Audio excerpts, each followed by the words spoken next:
This is one of my favorite articles, because I wrote it.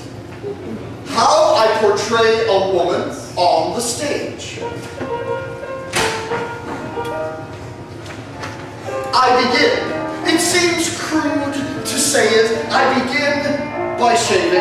After that, there are a number of grease paints of various shades of flesh color, powders of different texture and color, rouge for my lips.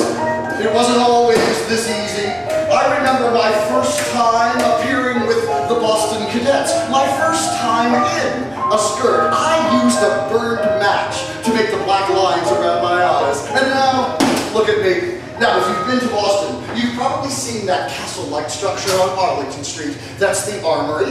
Back in 1898, I believe it was, the cadets were attempting to build that armory. They were raising funds by putting on shows. And I got my start playing the female roles in these fundraising burlesques. Actually, that's not how I got my start. My first impersonation was in Butte, Montana, for the miners. We moved out there when I was very young. My father opened up a barbershop there. My mother thought I had a flair for performance. I would sing at the local saloons. The miners loved me. My father was appalled and sent me back to Boston to live with my aunt, where I got a job as a clerk in a dry goods store, making $2.50 a week. And although a dreary position, it later paid off in my abilities to choose excellent cloths and silks, and to understand the weight and fold and drapes of fabric, just as my father's skill with hair paid off with my skill with wigs.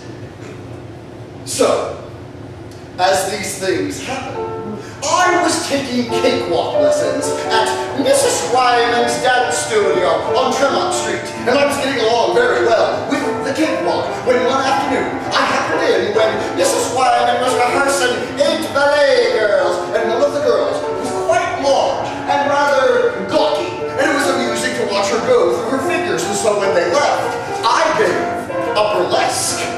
Mrs. Wyman, could you believe the manner in which Catherine Parker flailed about in the dance? She looked like this. Why, William Darton, that's not the proper way to speak about a classmate. Not everyone is as graceful as you are. You move your arms remarkably well. There's not a single girl in the class who moves her arms as well as you do. You mean like this? Why, William Darton, I do believe you have a particular talent.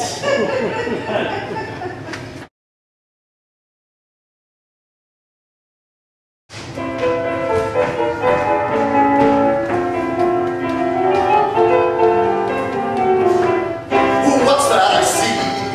What can it be? On the college campus, hear a rag melody. The students tunnel and bound across the velvety ground. With the co-eds, they are turkey trotting around. College life is great, no one's ever late. Since they learned it, they all turkey trot through the gate. The dancing passion is all the fashion. The turkey trot is up to date. College girls are dancing to that old turkey trot. College girls are prancing their swell raggy lot. Who's that nifty dresser? He's some trotter, yes sir, slipping and sliding and gliding. That's the old professor, sophomores and freshmen turkey trot through the ball. They are learning something new, but that's all. They keep trotting through their studies, and it seems that everybody's doing the right time. College turkey trot!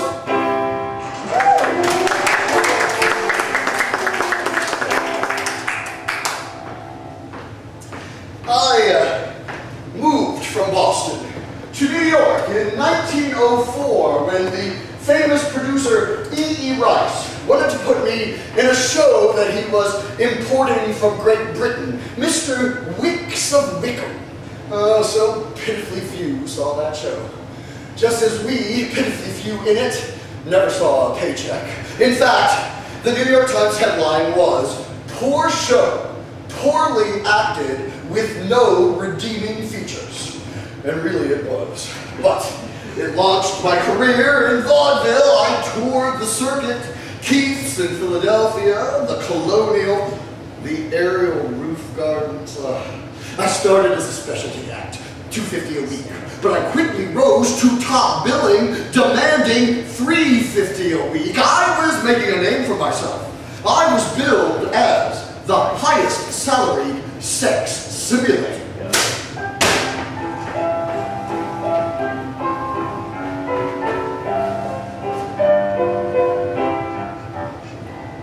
Come over on my veranda.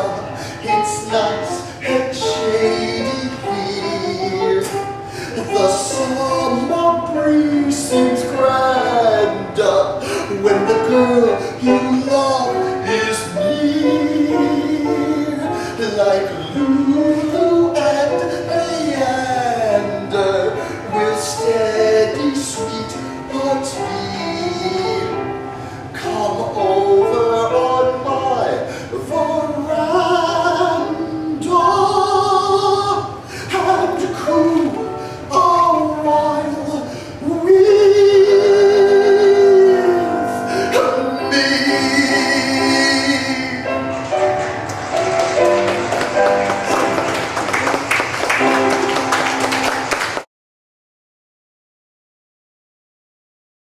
Frankly, the thing that I wanted most was the money, because money could buy me the beautiful house that I wanted. Oh, Los Angeles. There is something about this subtropic garden spot that seems particularly appropriate for the butterfly folk of the limelight and calcium. We seem much more at home here than in that great theatrical lane of New York. I never knew a house could cost so much. But I'm in Los Angeles. And you know what rules now? Money. Money is the avenger of ugliness. Money is the conqueror of chic. One evening, I was at a dinner party at Pauline Frederick's, and among the interesting guests was a young man introduced to me by Julian Eltinge. We conversed in Italian, that being his native tongue. Yes, it was Rudolph Valentino. Eltinge claims to have discovered him, and they ended up making an adventurous together. But it was such a disaster, the studio recut it and renamed it The Isle of Love, after Valentino was a star and Eltinge was on his way out. You know, there's a rumor that Eltinge is that mysterious lady in black that visits Valentino's grave each year and leaves that single red rose.